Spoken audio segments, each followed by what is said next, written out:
Good evening, YouTube. This is Chuck, and it's Tuesday, September 2nd, 2025. It's about 6 o'clock in the evening, and nice, kind of pleasant out here in the van this evening. And we've got some clouds that knock down the sun a little bit, so it's not so toasty hot as it has been. But I've got another one for you tonight. This will be a Bigfoot video, and I've got a total of 6 stories, and some of them are kind of connected to each other, so I'm going to have to try to figure out how to tell you all this and to try to keep it straight. So if I stumble a little bit, I'll try to correct it, and we'll see how this goes. This is the first take on this, and we'll see if we can get it in one take. Well, it's been a real busy last few days, and my first 2 stories actually happened last Friday on August 29th. And the first one was early afternoon, and I'd had a lady from Wisconsin, of all things, reach out to me. And she'd had some stuff going on, and she didn't quite understand what was happening. And so she was kind of sent an email to me. I called her back on the phone, and kind of after she explained what was happening, we started asking, going through the process and asking the questions. And first thing we found out is that there was 7 of them around, and the first name we got, and she actually got the name, and she got Troy. Well, we asked Troy how old he was. He said he was 15. Well, then we asked if there's anybody else there, and we got Creighton. That'd be Creighton. He actually kind of showed me the spelling of that, which was kind of interesting because she thought she was getting Clayton. And but afterwards she clarified that and got back with me and said that, yeah, Creighton was correct. Well, Creighton, I think, is a little bit older than Troy, but I didn't get an age for him, but it's a young male. Anyway, that was pretty interesting, and we left her to go ahead and finish communicating with them, because once more she was kind of surprised that,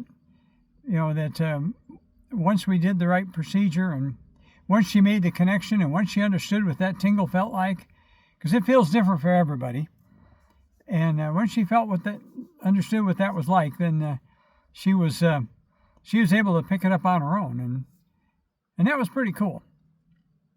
Well, then I'd also got another email this is from a guy up in Idaho, southern Idaho. And I responded back to him, and he listened to his story for a little bit, and he was in a pretty built-up area in a subdivision, and so he wasn't right out in the boonies, and so we decided to reach out and see if we could get anybody. Well, he was having a little hard time with the mind speak part of it, and he's having a little hard time getting a tingle. And finally he said he was getting a little odd sensation. And so we reached out and we asked about a name. And he said he got it really, really faint, which is pretty normal. A lot of times you do get it very faint. It's very subtle. And the name he got was Leon. And once again, he wasn't absolutely sure he was getting that. And that's normal too, because it's, like I say, it's pretty subtle many times. And so we asked Leon how old he was, and Leon said he was 49. So now we're not talking about teenagers. Now we're talking about an adult. Well, some of the other stuff that he told me a little bit about is that he'd had a bunch of questions. And I went right down through his list of questions with him. And one of the stories he told me about was that his phone was laying on the table. And all of a sudden he said there was a spider crawling around his phone. And he said the spider was acting a little bit strange, and it was missing a leg, a 7-legged spider. And it was crawling around his phone, and like it was somehow interested in the phone. Now, he said he's kind of like us, like my house, and that is that spiders don't live real long. My wife has an aversion to spiders, and he said he does too. But there was something about this particular spider that he felt he shouldn't hurt it. And he eventually put a piece of paper down there, and it crawled up on the piece of paper, and he took it outside and turned it loose. Well, his question to me is that if the Sasquatch people can shapeshift into small animals, can they shapeshift into an insect? And there's a possibility, would there be a possibility that this spider was actually a Sasquatch that was shapeshifted into a spider? And the only answer I can give them on that is, I don't know. I can't imagine that there's any reason why they can't. I haven't heard of that. They haven't told me about that. But certainly they have the ability to do some amazing things. And I'm wondering if maybe that could have been the possibility, because he said the spider looked a little odd. It was missing a leg. And he said it behaved totally different than you'd normally think a spider would. Then he asked about, he's a hunter. So he asked about hunters. And so I kind of explained to him about if you're hunting for subsistence you're hunting for game that you're going to keep and put in your freezer and feed your family, I think they look a little more less negatively, maybe not positively, but at least less negatively about that than they would, for example, a trophy hunter. But more important than that is they can look right through you and they can determine your intent. So just because you're carrying a weapon, they'll be able to tell whether you're of any threat to them or not, because they can read you like a book. And so I would think that if you're out there hunting and you tell them you're hunting and that's what you're there for, they would probably pretty much pay you no mind. But if you try to deceive them, they're going to know that. And you're not going to be able to get away with that. So the next question he asked me was about dirt bikers, because he's a dirt biker. And once again, I told him, if you respect the country and you don't go out there tearing things up, and you respect their area and you're awake and know they're there, then dirt bikers are probably not their favorite people. But in the same token, if you're just riding around slow, looking and marveling at the beautiful scenery and this kind of thing, they probably look more favorably upon that than if you're out there just shredding things up because you can, with loud exhaust and throwing dirt everywhere and all this kind of stuff. I'm sure. And once again, they read your intent and they know what your intent is. So that was about the best answers I could give him on that stuff. So anyway, next morning, pretty early in the morning, I was awake and I started thinking about that spider story. And we're talking 4:30 or so. And I started thinking about that spider story and wondering, if possible, what that could be. And I'm laying there and I get zapped. Pretty hard zap, head to toe. So I reached out and I said, is somebody there? I felt that. Is there somebody there? Well, there was. And I felt a presence, pretty strong presence, and the zap was pretty strong. So it made me feel that it was probably an adult. It wasn't some kid messing around. And anyway, I asked for a name, and the name I got was Miklbos. Well, in talking with Miklbos, he's a male, and he's elder, and he's 92. I haven't talked to an elder in quite a while, so this was pretty cool. Well, what he ended up telling me, and he wasn't there very long, but what he ended up telling me is that spider episode was a test for this guy. And they're attempting to make contact with him, and depending on how he handled the spider, they were testing him. And I would assume that means that Miklbos is from Idaho, where this guy's from, but I don't know that, and distance seems to mean nothing to them. Anyway, he told me that, and I thought that was pretty interesting. A little while later, I actually had contact with my friend from Utah, and once again, I was questioning myself, and I do that all the time, and so do the rest of us. But so I asked him if he could, because this whole thing is in Idaho, and because Jolene lives in Idaho, I thought, I asked my friend if he talks to Jolene, if he could check with her and see if she knew this individual named Miklbos, and if that was a good name. And So I'll come back to that here in a little bit. So then let's go up to Sunday. And Sunday I got a text message from somebody I've been working with, and this lady lives down by Florence. And she used to live over in Casa Grande, but now she lives in Florence. And I think I've talked about her before. But anyway, she started telling me about some stuff that she'd been experiencing. And when I was down in Florence back around Christmas time, she actually came and visited with me. And we sat outside the trailer and we talked for quite a while. And she had told me about something that happened to her. And there's been a lot of water under the bridge since then. So I asked her she asked me if I remembered all that. And I kind of did, but there's a lot of other things that happened. So I asked her to tell me about it again. And so this is something that happened to her quite some time ago, but it was something that really got her attention. And she was laying down, but she's awake, and she got a vision. And the vision was 3 Sasquatches, males, and she said they were dressed the same way as Indian medicine men or Native American medicine men would be. And she had a conversation with them. And their names, there was Adam, and he was 37. James B., which tells me there's probably more than one James, and he was 40.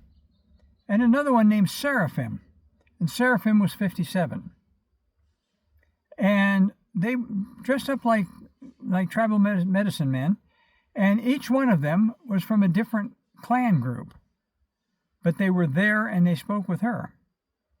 And she said she didn't really, they didn't really tell her anything real major or anything like that. But she said, and once again, after it was all over with, she was questioning whether she really saw that or not. But it never left her mind. She always thought about that. Well, now recently she's reached out, and she heard from a female, and the female's name is Bethel. And Bethel is 47. And in a MindSpeak conversations back and forth, Bethel had indicated to her that she had been assigned to contact her. Now, my friend isn't quite sure what being assigned to contact her actually means, but that she was assigned to contact her. And she also, she told my friend that she had a boyfriend, a Sasquatch boyfriend, and his name was Bill. And we're not quite sure how old Bill is, but Bill is, she said that he's got some kind of a facial disfigurement. And she said he's a real good guy, but he's not much to look at, which of course that made my friend chuckle. And they actually gave her a visual of Bill, but he was standing quite a ways away, kind of looking out from behind a tree. And so she couldn't really see what Bethel was speaking of. But anyway, so Bethel was introduced to her boyfriend, and Bill's huge. Well, my friend's pretty savvy, and so she asked about the name. She says, well, I'm sure his name isn't really Bill, because that doesn't sound like a Sasquatch name to me. What is his real name? And Bethel came back and told her that we would not actually be able to pronounce his real name, number one. And number two, it was actually a spiritual type name, and they weren't even supposed to use it. So in order to make things simple, she just calls him Bill. And so anyway, she was telling me about all this, and that's kind of where she's at right now. So we don't know exactly why Bethel has been assigned to MindSpeak with her. We don't know whether it's to educate her. She didn't think that Bethel was a teacher, but maybe Bethel was learning how to MindSpeak with humans, and so maybe my friend was the teacher teaching Bethel, or Bethel's the teacher teaching my friend. We're not quite sure exactly where that's at. She's not sure. But she wanted to tell me about all that, and I hadn't heard from her in quite a while, so it was pretty good to catch up with her anyway, and that's another phone call. Okay, so that's 4 of them. So let's go to the 5th one. The 5th one now is my friend from Utah. And he got back with me about Miklbos. And what was funny was that he'd forgotten to write that name down, and he thought he'd remember it.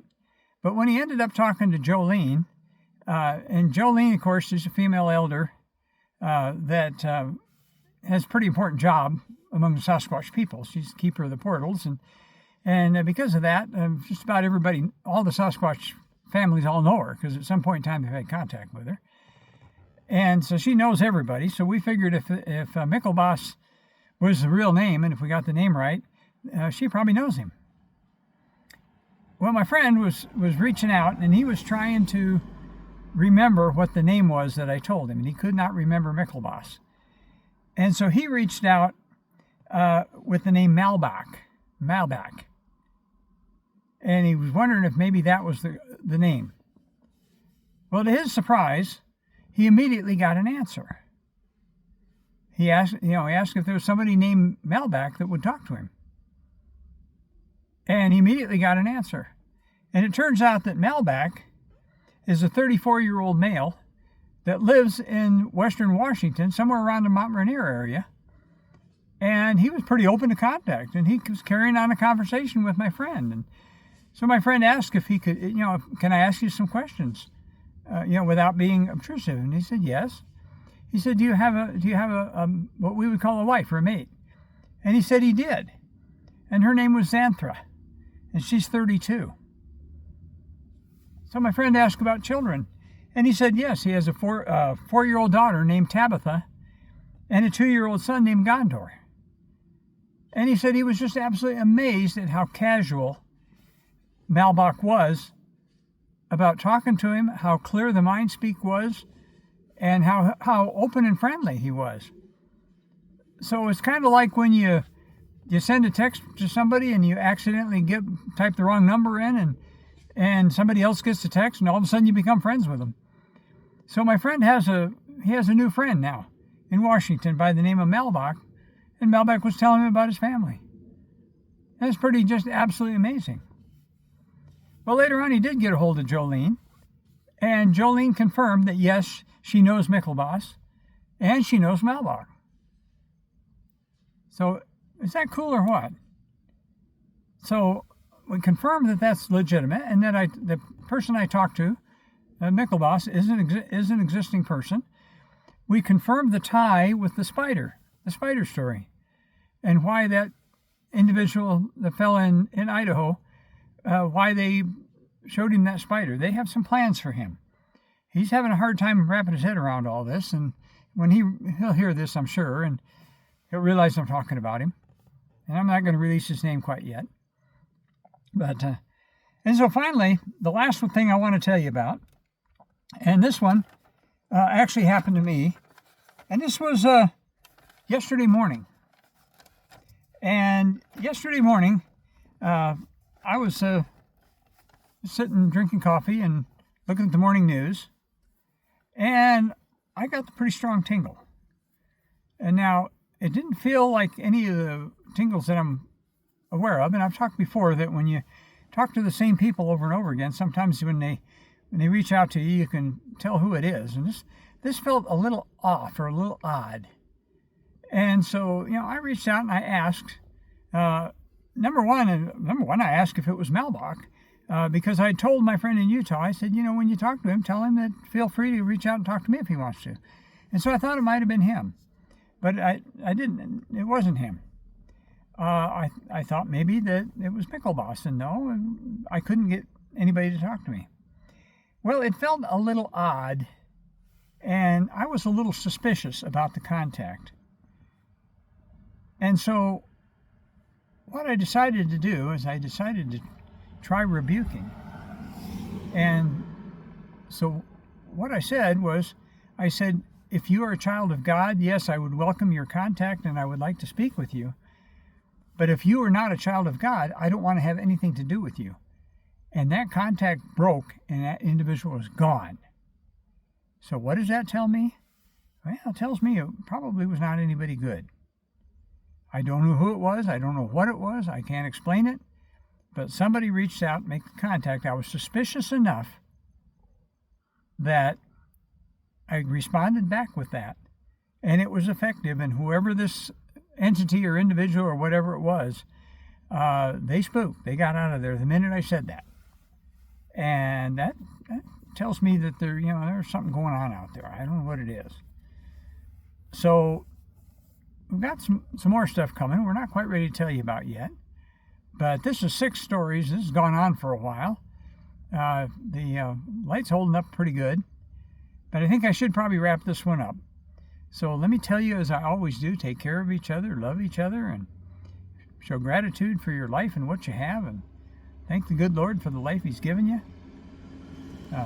It's a mysterious world out there, and we only know this much about it. There's a lot going out there that we don't understand, and I enjoy talking with people like this, because even though some of them I'm able to help them, some of them I'm not. But in this case, I was able to help some folks, and I got some feedback from some people. By the way, the also heard from my friend Beth back in about Baby Hope. Let me give you a little update on that.